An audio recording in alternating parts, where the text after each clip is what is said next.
It's been 1 year since the deadly van attack on Yonge Street. And we are live on Yonge, right in the middle of 1 year ago was a massive crime scene. Despite the on and off rain today, people have been gathering here all day to remember the 10 lives lost, and the 16 people who were injured. As we heard at a memorial earlier this afternoon, for many today is part of the healing process. The pain this attack caused will be slow to heal, but the response of love in the midst of tragedy will always be remembered. Our cries of sorrow are slowly being turned into songs of healing. The enormity of grief and sadness over the past year has been overwhelming for many of us. This has been a defining moment in this community and in the city. Many of us have not been the same.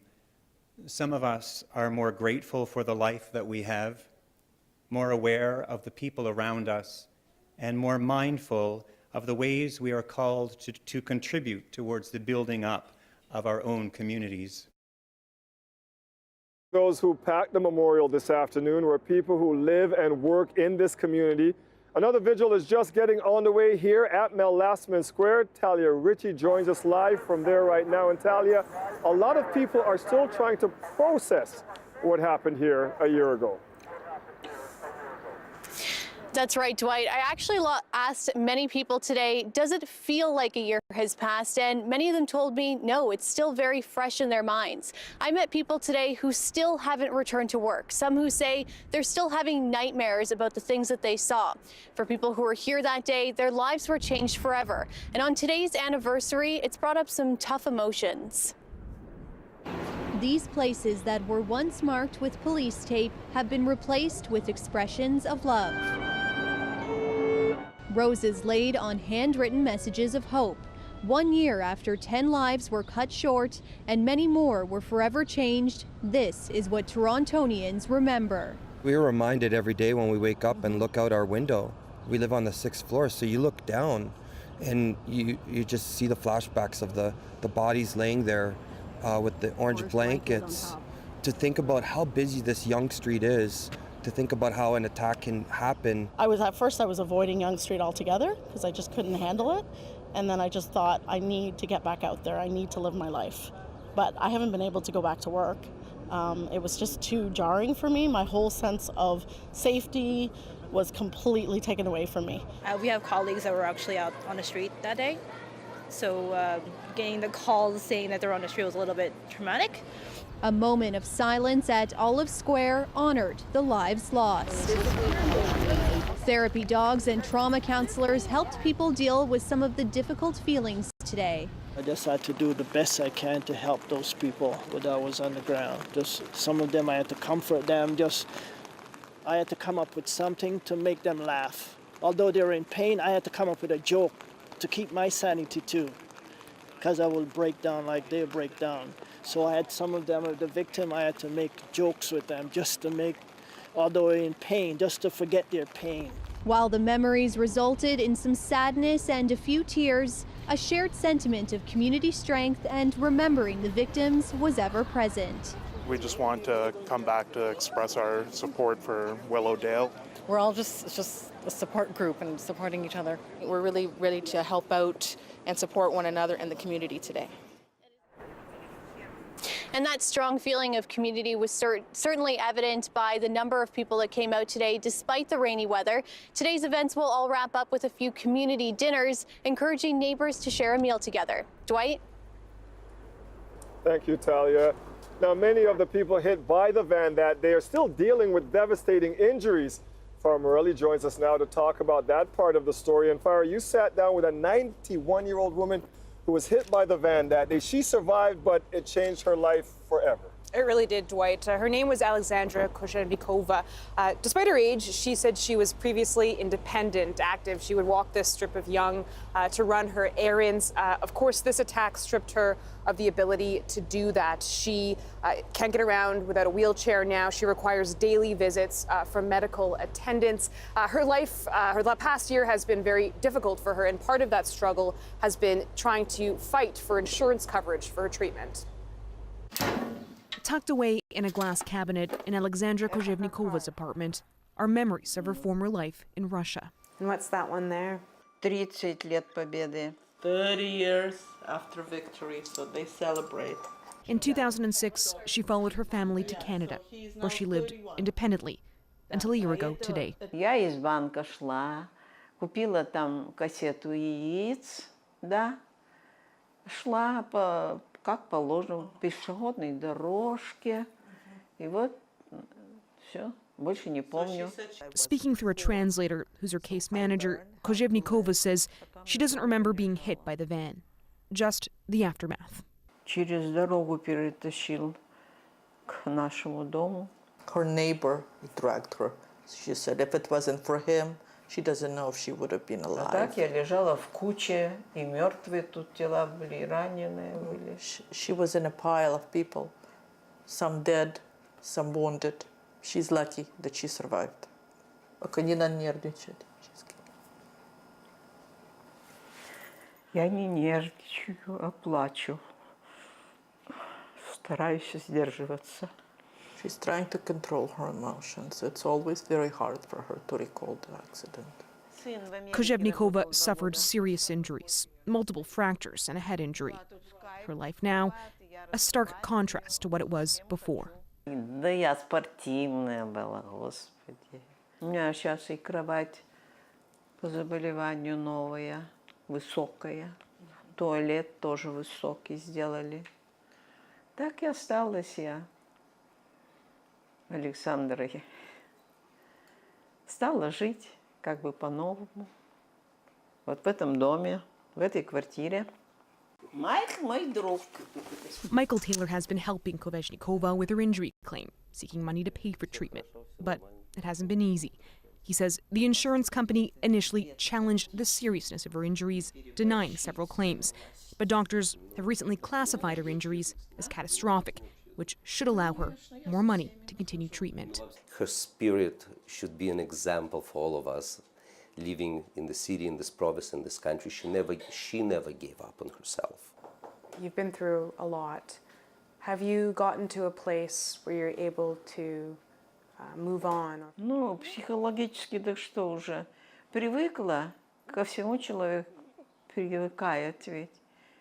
И я уже привыкла к своему состоянию. А то, что ноги у меня не ходят, это... Kozhevnikova isn't the only one who has gone through this struggle to have her injuries classified as catastrophic. I spoke to a lawyer who represents 2 other van attack victims, and what he told me is he's in the midst of trying to go through that same progress. And Dwight, he tells me that there is a lot of anxiety about what will happen if that designation doesn't come through and the funding doesn't come through. We're talking about funding. Remember the Toronto, the Strong Fund that was set up? We heard a lot about that. A lot of people donating. What happened to that one? So we have an update on that. We know that a little more than $4 million was raised through that fund, and that was for victims of the van attack as well as the Danforth shooting.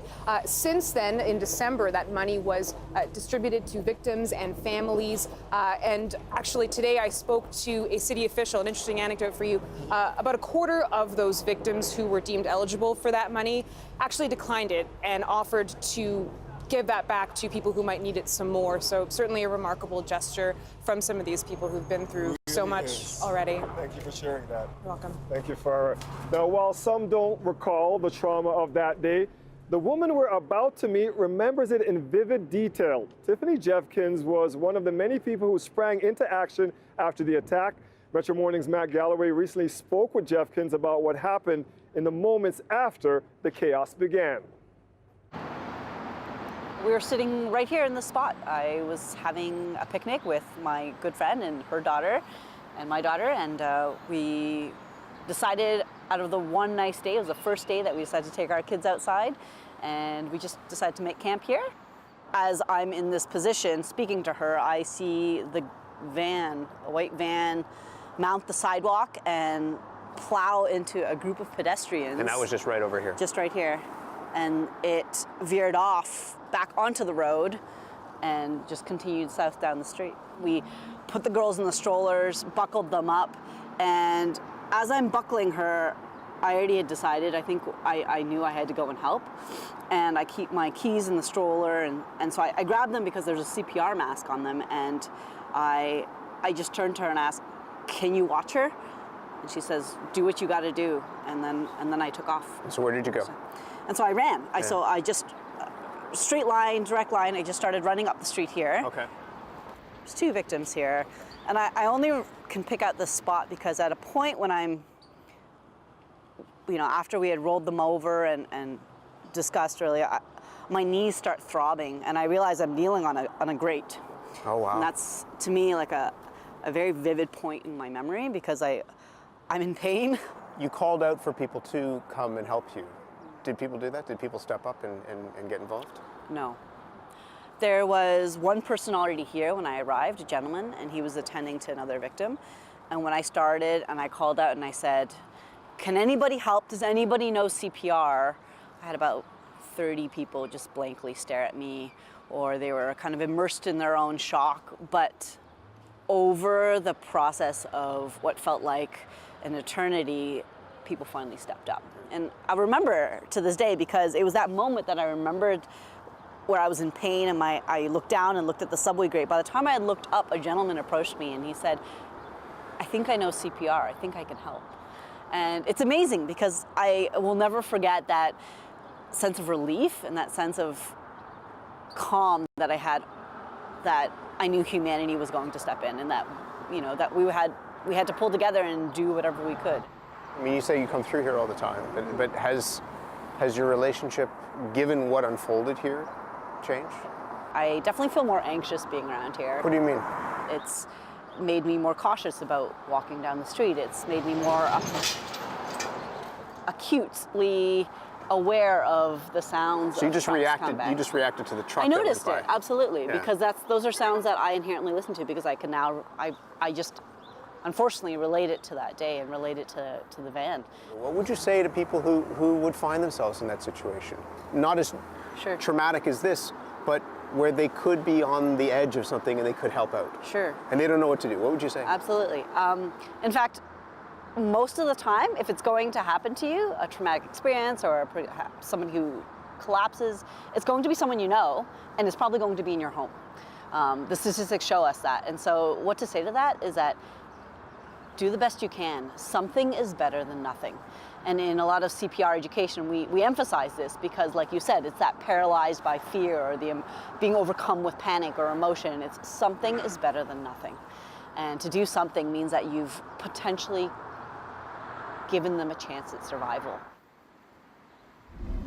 It's hard to get past the suffering of the victims and their families. It's hard to put your finger on, but I think there will be more of a sense of identity among people who live in Willowdale because of this. That's a conversation I had with Councillor John Filion last year, a day after the attack happened. I spoke to him again here earlier today. So, Councillor Filion, when you drive or walk down the street now, what goes through your mind? Well, what happened here a year ago is always at the back of your mind, and there's sadness from it, really. I'd say that's the predominant thing. And but you also remember how people came together and how we really saw afterwards, after the tragedy, we saw sort of the best of humanity coming out. And it was really, incredibly touching. And that's, I would say that's lingered as well, along with the sadness. You can see some of the memorials springing up right here. This one's actually for my neighbor, Anne-Marie. Yes. And people are so thoughtful, and I was so glad that the ceremony there was so beautifully done and sensitively done and touching, and it was really perfect for how people were feeling at the time. And I think hopefully the family members felt the same. They seemed to. Yeah. When we spoke last year, you were saying that you felt this attack profoundly changed this community. Do you still feel that way, and what are some of those changes? Well, until a year ago, I think everybody in the community said something like this could never happen in our city, and certainly not in, in Willowdale. So you've lost that innocence about that bad things can happen here, bad things can happen to good people who are just out enjoying a walk on a sunny day. And so, that does stay with you. It's hard to completely shake that. Despite the tragedy, you also said last year that you felt that the best came out of this community, that this tragedy really brought out the best in the people that live here. Is there a story or something you can share with us that kind of exemplifies that? Not that I can share. I feel I'd be intruding on people's personal privacy stories, but there's certainly one that I experienced that sort of haunts me. And it's just an example of somebody, well, I won't say who it was, but it was somebody who rushed out to the street to try to help and ended up comforting 4 people as they died. And I spoke to him 3 minutes after that happened, and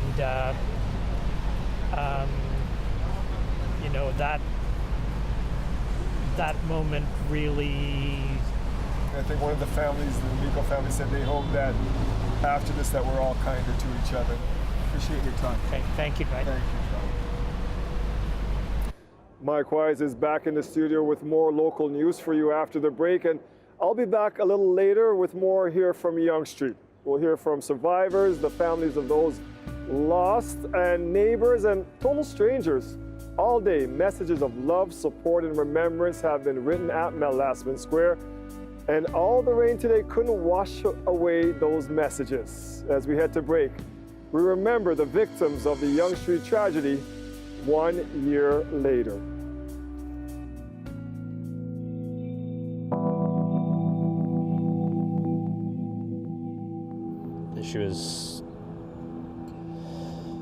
She was always there to talk to. And I know she was such a good person, so wherever she is now, she's probably watching her sports still and being a good person, so.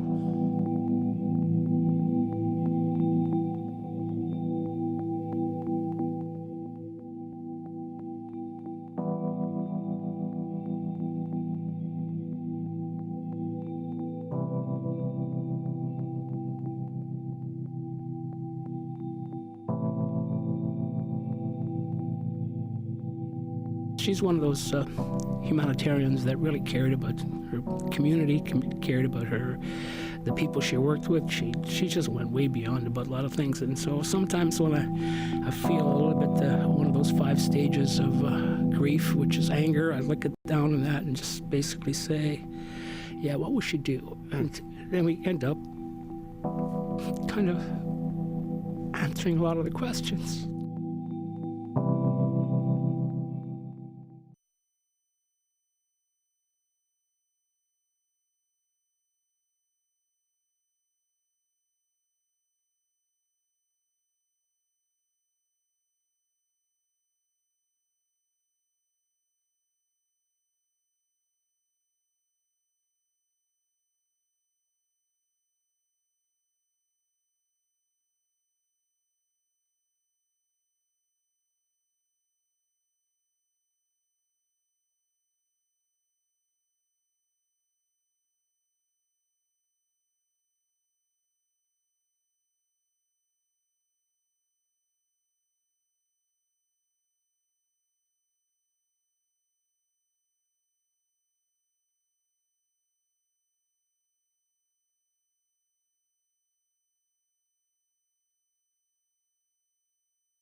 The weather update is brought to you by Train Extreme Conditions Testing. It's hard to stop a train, really hard. Train, the most reliable heating and cooling brand. It is going to be an exciting night for sports fans in our city. The Toronto Raptors are back in action with a chance to close out their first-round series against the Orlando Magic here at home. Our Greg Ross is outside of the arena at Jurassic Park. Now, Greg, the Leafs are also playing, so how are they going to accommodate both sets of fans down there? Well, they've done a pretty good job here. We've got some extra screens. We've got some extra areas where fans are set up. This really has the potential to be one of the more memorable nights in Toronto sports history. So let me give you the grand tour here. Just behind me, you see Jurassic Park, the regular place where fans gather to watch these games. It's all fenced off, but they've had to create this auxiliary area here, and this is all Leaf fans. They're going to be watching the game on that big screen over there, and you can see they're pretty excited. Obviously, a lot of Leaf fans here tonight. Yeah. So who are you guys cheering for tonight? Leafs. What about the Raptors? Nah, we're here for hockey. They're here for hockey. The Raptors fans are over there, but let me just give you some perspective here. Probably 2,500 fans in the main area, maybe another couple of thousand here, and then as we walk down Boulevard here, York Street, they've set up another pen on the other side. There's maybe a couple more thousand fans over there as well. So just an incredible setup here for this game tonight with all of these fans. Nick Nurse for the Toronto Raptors talked about this. He said he's cheering for the Leafs as much as he's cheering for the Raptors. He said that he thinks it's better for his team with all of the excitement in the city if both teams can win. So could be a big night for both the Leafs and Raptors. Mike, we'll send it back to you. Absolutely huge setup there. Thank you, Greg.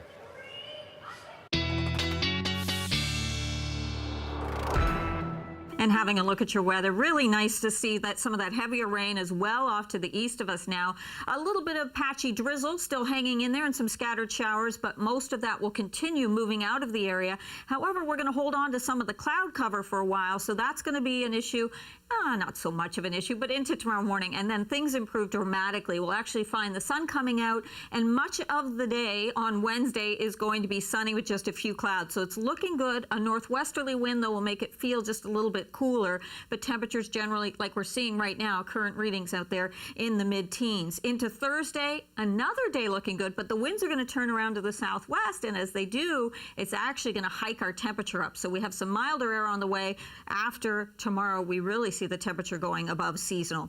Overnight tonight, though, we're looking at partly cloudy skies, and a look at your lows. I say partly cloudy. It's kind of partly to mostly cloudy until we can see some of those clouds eroding a little bit further. Tomorrow afternoon, though, as the sun comes out, there are the mid-teens that you're going to be looking at. And in terms of that 5-day forecast, it looks like this. So 15 for tomorrow, but 17 on Thursday with mostly sunny skies. It's not until late day that the clouds roll in for Thursday into Friday, a chance to see some showers. I put that risk in there, but look at those readings both days. A little bit cooler air coming in with some breezy conditions and a northwesterly wind into Saturday. So that's when we'll see 12 for the high and a chance of showers as well. Second half of the weekend with 10 degrees.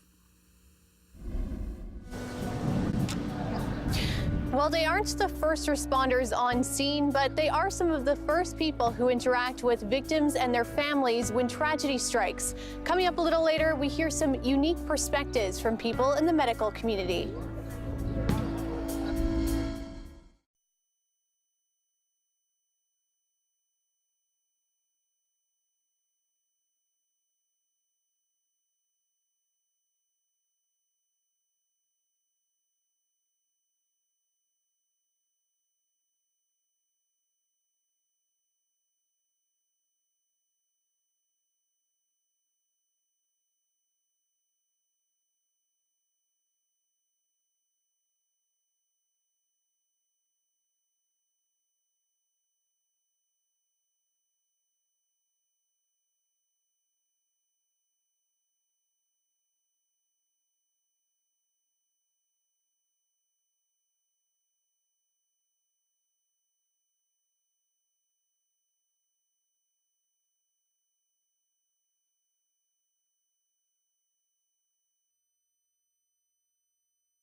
those people that they lost their lives. This all brings back memories and sad events for everybody. It's touching and it's joyous to see the community coming together and really standing for something. Doesn't matter race, ethnicity, anything like that. It's really touching. 10 lives lost, 16 people injured. A day that has been seared into this city's collective memory. Tonight, Torontonians are coming together to remember the deadly Yonge Street van attack. 1 year ago today, Anne-Marie D'Amico left her office on what felt like the first warm day of spring. She, in fact, worked in this building right behind me. She was walking down Yonge Street when that van careened off the street. Anne-Marie was hit and killed. She was just 30 years old. Her father, Rocco, and her brother, Nick, spoke to Metro Morning's Matt Galloway a few days ago about what they've taken away from the tragedy and how they are working to move forward. You kind of swing in and out. It's kind of waves that kind of hit you.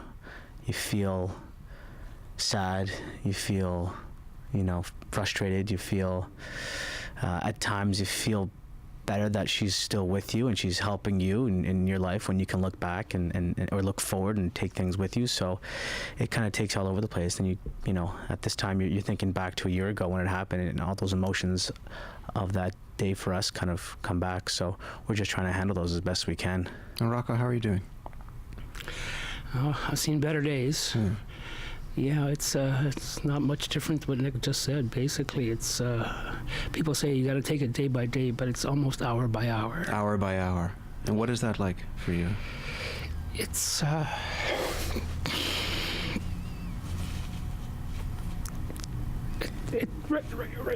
right now it's not a good hour right now. But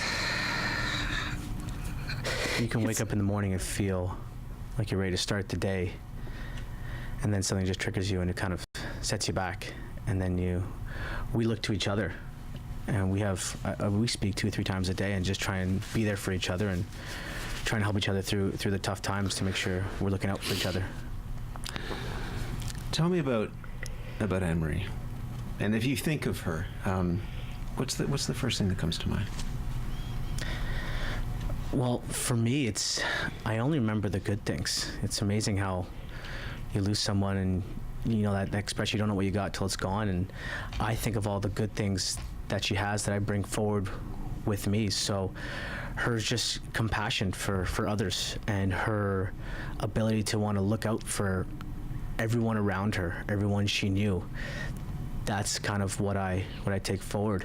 And Tennis Canada created some bracelets for her that I said, what would Anne-Marie do? And we wear those and we look at those and we say, okay, what would she do in this situation? Because she's one of those humanitarians that really cared about her community, cared about the people she worked with. She just went way beyond about a lot of things. And so sometimes when I feel a little bit one of those 5 stages of grief, which is anger, I look it down on that and just basically say, yeah, what would she do? And then we end up kind of answering a lot of the questions.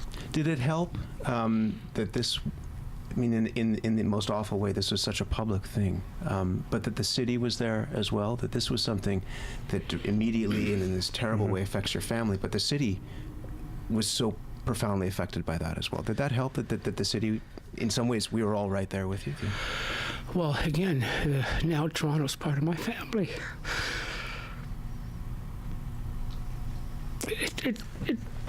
It's difficult to speak about it, but it just they just embraced the family, embraced the D'Amico family, treated us with grace and respect, which was very helpful.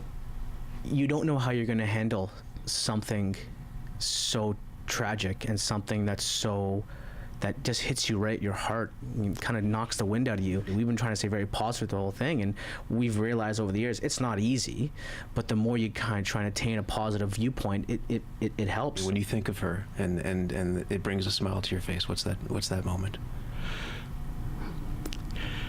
Well, there's so many moments. There's, with respect to Anne-Marie, I just don't even know where to begin without, unless you have a couple of hours that we can share with you. But it's just, it's hard to explain. I mean, words don't come out, but it's just an experience that that's allowing us to turn this tragedy into something triumphant, for hopefully for some change, or these kinds of things. So as long as we land on something positive, we're going to be okay. I live next door to the Mikos, and I saw the humanitarian work and volunteer work they've done over the years, long before they were struck by this tragedy, and they have landed on something positive here. They've started a foundation in Anne Marie's memory, working to end violence against women. For more information, you can visit their website at themikofoundation.org. Emergency workers who arrived on Yonge Street that afternoon were met by scenes of chaos and carnage, but the impact wasn't just felt by the first responders. Talia Ritchie joins us live again now. And Talia, hospital employees, emergency dispatchers, some of the less visible workers who have been deeply affected by what happened here that day. That's right, Dwight. Often when we hear emergency workers, we think of people in uniforms like police officers and paramedics and firefighters. But there's also hundreds of people who work in this field a little more behind the scenes. And I spoke to a few of them about what their roles were like 1 year ago today. Whatever I was doing was the ordinary work that I do here. But whatever it was is lost from the time of the Code Orange. Everything felt different. So doing what professionally I have been trained to do and what I am good at, but it didn't feel the same as going into, the cardiac patient who's not doing very well, and I'm meeting with the family and they don't want to let go and that kind of stuff. That is so different from meeting a family whose loved one has been affected by this horror. And it's like, okay, the horror is all around us, and it's one after another. And we had no idea how big it was. We had no idea if there were going to be other sites. We can't take the pain away. We can't even numb the pain. We can't do any of that. But we can be with them. And sometimes when the worst is happening, the only thing that you can do is be with the person. We had just returned from break, and we ended up taking one of the first 911 calls. And he said a few things during the call, which kind of made me think there was a lot more to this than just somebody who was hit by a car. And any idea how many calls were coming in and how quickly? It was a lot. It was too much to process at the time as far as how many calls were coming in. It was decided that a tactical desk would be set up to manage this one event. The sheer volume of devastation when it was all first coming in, it was unprecedented for a city like Toronto. We all train for that type of thing. We all prepare for it, but to actually be heavily involved in it is a different story altogether. Did it feel like your job or the city changed that day at all? I think so. Citizens were a little more on guard. Paramedics were a little more sensitive. Same with dispatchers.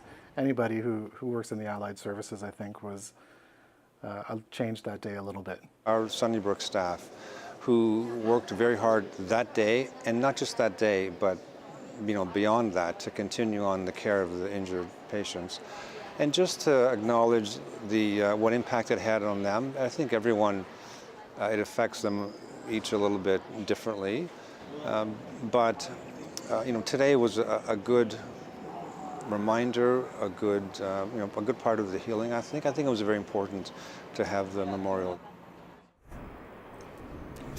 And while it is their job to help people, they also told me that their workplaces offer support for them as well to help them cope with a tragedy like this. Dwight? Thank you for that, Talia. Meanwhile, the court case for the Richmond Hill man accused in the van attack has been put over to next month. Alec Manassian faces 10 counts of first-degree murder and 16 counts of attempted murder in the attack last year. The court says the defense and Crown continue to have judicial pretrial meetings. Their next meeting is expected to be held on May 7th. Ontario's Deputy Attorney General granted the prosecution's request to skip a preliminary hearing and go straight to trial. The trial is scheduled for February 2020. The deadly attack here brought another issue to the forefront: how to keep our roads safe. As our City Hall reporter Lauren Pelly tells us, some say more protection for pedestrians is crucial to save lives year-round. On most days, people flow through the city, simply trying to get where they need to be. But every year, dozens of pedestrians are hit and killed by drivers, including the 10 people in last year's van attack. There's a general fear among people who live here. Road safety advocate Kyle Ashley says the city needs to keep pedestrians safe every day, not just in moments of crisis. Do you think enough has changed on our roads? No. It's been 1 year since this van attack, an intentional attack on our city and the people of it. Not enough has been done. Vision Zero is the city's multi-year plan to end road deaths, and Ashley says it requires wider sidewalks and barriers across the city.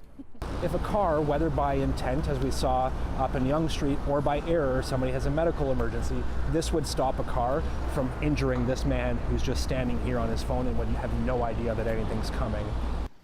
Council is investing millions into Vision Zero, from installing new speed signs to adding road markings at more school zones. Concrete barriers have also gone up to protect busy areas like Union Station and the nearby arenas. And there's a road safety focus on Toronto's most iconic roadway. There's a push to transform Yonge Street, not just the site where the attack happened, but the southern portion downtown, as well as other streets across the city. Urban designer Ken Greenberg studied how the stretch of Yonge and North York could improve. To widen the sidewalks, introduce bike lanes, trees, create the kind of pedestrian environment that would be both safer on a daily basis, but also more enjoyable for people, would be better for local businesses. But less than a month before the van attack, Council put that plan on the back burner. My hope is now, because time has passed, we're a year later, I think thinking in the city has actually evolved on this. Speaking today, Mayor John Tory says the debate isn't over. But the notion that we are going to transform a street that was put in place in its present form really upwards of 50 years ago is something that will happen. Kyle Ashley hopes that's the case on a broad scale across the city. The primary tenet of Vision Zero is that whether by intent or by human error, that we protect people. Lauren Pelly, CBC News, Toronto. We'll have more local news for you after the break, and also more from here on Yonge Street as we continue to remember the terrible tragedy that took lives here 1 year ago.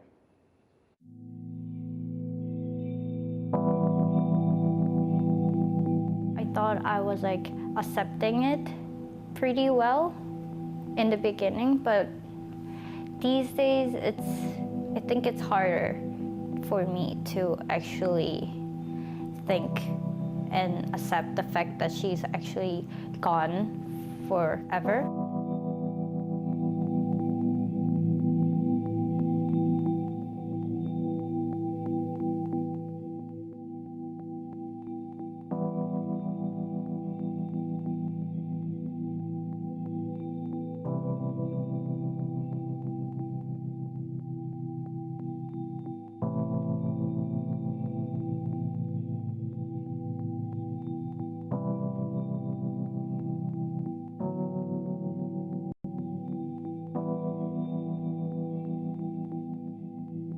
Eddie he is like a child, but in a cool way. He has this childlike faith in whatever he does. He has this zeal that I wish I can have.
York police have released security camera video of a white pickup truck involved in a hit and run that injured 2 pedestrians in Markham Monday night.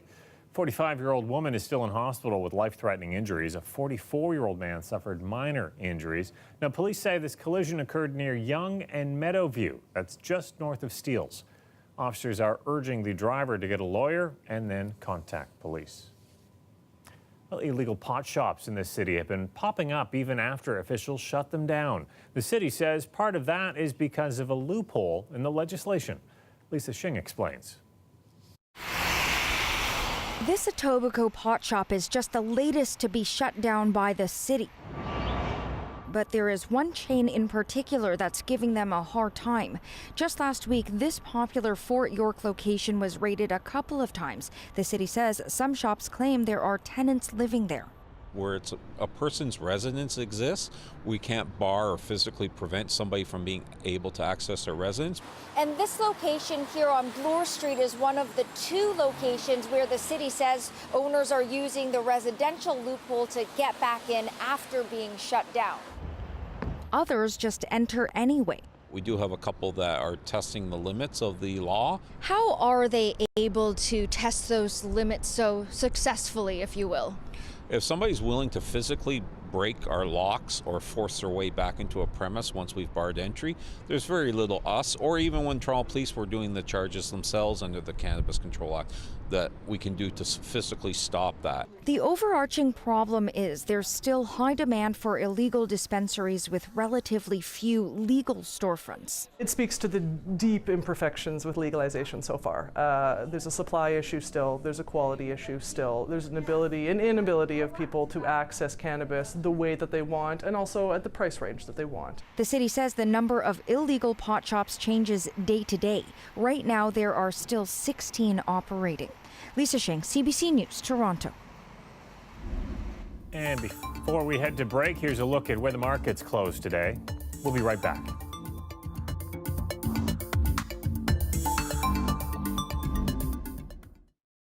This market update is brought to you by SSQ Insurance, reminding you that stronger communities make every person stronger.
The Raptors and Leafs could both advance to the second round of the playoffs tonight. The Leafs are facing the Boston Bruins in Game 7 for the second year in a row and for the third time since 2013.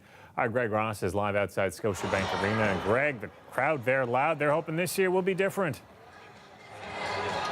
They certainly are, and there are thousands of fans that are out here and very loud. As you can see behind me, they have closed off Bremner Boulevard all the way from Lower Simcoe right into the square here. So we'll give you a quick look inside the square. This is where Raptors fans are gathered to watch the Raptors game on the big screen. And then as we come back out here onto Bremner Boulevard, you can see that there's two more pens. This is where the Leaf fans are going to be to watch the Game 7 of that Leaf Bruins series right here in the two pens on either side of York Street. Now, I did speak with one Leaf fan who's going to be watching the game tonight very closely. He was also at Game 6. In fact, he made an impression on some American hockey fans, people who were watching the live broadcast on the U.S. network of that Game 6.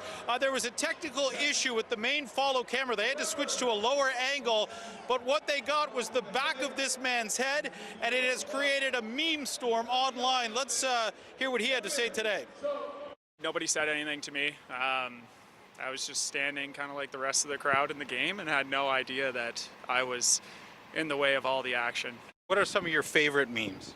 Some of my favorite memes, there's the Last Supper.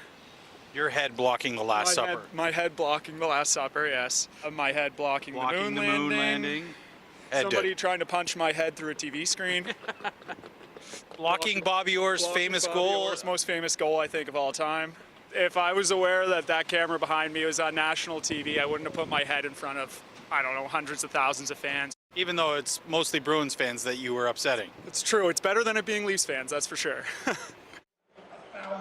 And a lot of those Leaf fans are going to be here tonight hoping that the Leafs can win Game 7 of their series and advance to the second round of the playoffs for the first time in 15 years. That's not the only history that could be made tonight. The Raptors looking to win a 7-game series in 5 games for the first time ever. If they both win, it could be a crazy night on the streets of downtown Toronto, Mike. Lots on the line tonight. Thanks a lot, Greg. After the break, we will take you back to Yonge Street as the city remembers the tragedy that took 10 lives and changed countless more 1 year ago. Stay with us.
She's like very close to me, like my own sister.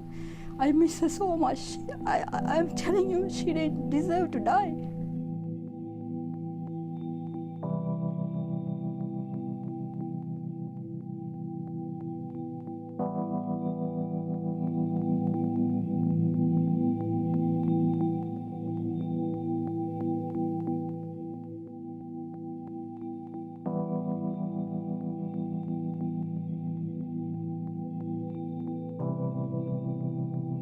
She was a very funny person. You know, she had a very, very sharp for a 94-year-old and very active. She was walking up and down Yonge Street every day.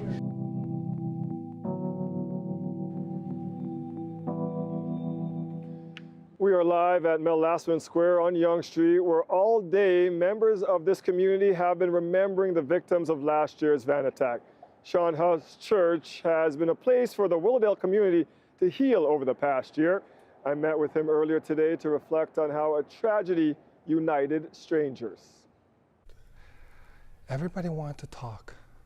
Everybody wanted to share where they were and in the moment and what ran through their minds, what went through their mind and their heart. This gentleman, he first was skeptical about why I walked into the store, but I introduced myself and he began to talk about where he was and what he went through. And you could see the tears coming down his eyes. I said, "Sir, are you okay?" And the thing that he told me was, "This is the first time, Pastor Hall, that I've been able to talk about this." And my heart I couldn't believe. This was 5 days later. 5 days later, first time talking about what he witnessed. And I got a moment to pray with him, and it was such a wonderful moment where he was able to now move forward at least. Lift off some of that burden he was feeling. And now a year later, what kind of conversations are you having with those same people? They've come a long way, you know. A lot of people, they've healed in many ways. They begin to reflect on how the tragedy has changed them, how they want to know more people around them. And that was the one common thing that I just kept hearing. I want to know who is working next to me, or who lives beside me. And that kind of openness, engaging one another in conversation and relationship, I think that's where we've come to. Yeah. As you lead the memorial tonight, you're going to read out all the names of the people we lost here. What will you be thinking about as you're doing that and going through that at the visual tonight? I'll be thinking about the families. I can't imagine what they are still going through. Meeting a couple of the families, I hear from them that this day, today, will bring back a lot of emotions. But I'll be thinking about them, how they have pulled through, and how family and friends and the community have come around to gather around them and to support them as best we can. I heard you speak before about the caring and the compassion that came out of this terrible tragedy, and that you're hoping going forward that we as people try to keep that in mind and keep some of that caring and compassion. What's that message? The community group that I'm part of, called We Love Willowdale, that's one of the biggest questions that we've been contemplating for the last maybe even 6 months. Is this tragedy going to define who we are? Or can we be defined by more than that? Can we see ourselves as a community coming together beyond the tragedy, beyond just remembering? So that's what we've been praying about, thinking about, contemplating about. There's going to be a lot of different things that we're still kind of planning, and we're looking forward to that as well. Yeah. Appreciate your time. Oh, thank you. Thank you, Pastor. Thank you. 7 victims who survived CBC News about that day and their lives since. To read the stories of how they were changed forever, go to cbc.ca/Toronto. That is our show from here on Yonge Street tonight, 1 year after the van attack. Thank you for joining us. Mike Wise will have your next local news tonight at 11. We'll see you back here tomorrow at 6. Have a great night, everyone.